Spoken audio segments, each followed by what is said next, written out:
BJP की बात हम कर रहे हैं, बीजेपी की चुनावी रणनीति की बात कर रहे हैं, तो बीजेपी का ध्यान सबसे बड़े राज्य उत्तर प्रदेश के चुनाव पर जबरदस्त है। लेकिन उत्तराखंड, पंजाब, मणिपुर और गोवा में भी पार्टी अपनी पूरी ताकत से लगी हुई है। उत्तराखंड में कमजोर नेतृत्व और सत्ता विरोधी लहर की वजह से मुश्किलों का सामना करना पड़ रहा है, तो पंजाब में किसान आंदोलन की वजह से नुकसान उठाना पड़ रहा है।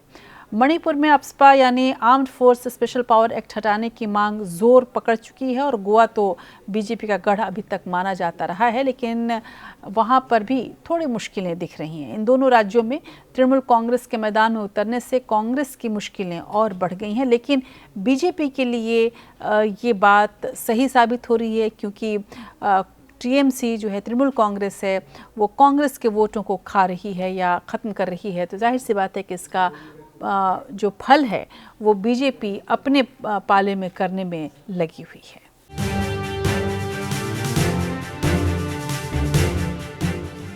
यूपी के बाद उत्तराखंड के चुनाव भी बीजेपी के लिए प्रतिष्ठा का विषय है, जबकि कांग्रेस से बीजेपी में गए कद्दावर नेता हरक सिंह रावत के पार्टी से इस्तीफे की खबर आ रही है।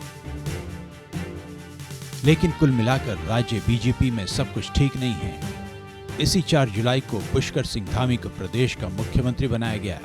कुछ ही महीनों में उत्तराखंड में 2 मुख्यमंत्री बदलने पड़े थे। त्रिवेंद्र सिंह रावत को हटाकर तीरथ सिंह रावत को मुख्यमंत्री बनाया गया था, लेकिन 4 ही महीने में उनकी भी विदाई हो गई।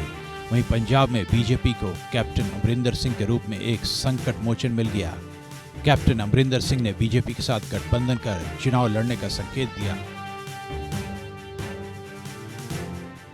हम बिल्कुल तैयारी में हैं, 100% हम जीतेंगे, इसमें कोई डाउट ही नहीं है। क्वेश्चन है, जैसे इन्होंने कहा, हमने सीट टू सीट बेसिस हम देखेंगे।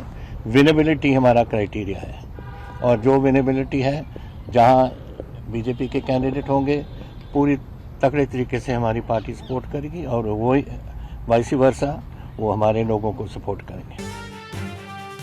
गोवा को बीजेपी का गढ़ माना जाता है। यहाँ बीजेपी और तृणमूल कांग्रेस मुख्य विपक्षी दल के रूप में कांग्रेस को छिन्न भिन्न करने में लगे हैं। कांग्रेस के राज्य में सिर्फ 3 विधायक बचे हैं। गोवा में ममता बनर्जी और आम आदमी पार्टी दूसरे नंबर की लड़ाई में है। गोवा और मणिपुर में बीजेपी ने कांग्रेस के जीतने के बाद भी सत्ता छीन ली थी, जिसके बाद कांग्रेस की लगातार दुर्दशा हो रही है।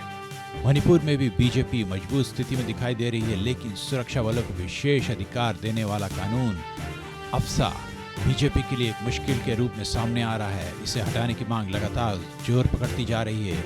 यहाँ भी तृणमूल कांग्रेस बीजेपी के बजाय कांग्रेस के वजूद के लिए चुनौती बनी हुई है। Bureau report, AP।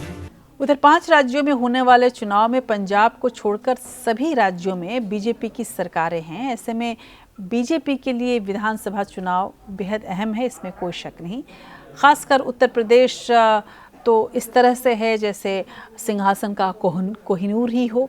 यूपी में बीजेपी की जीत अगले लोकसभा चुनाव के साथ साथ देश की दिशा भी तय करेगी, यही माना जा रहा है।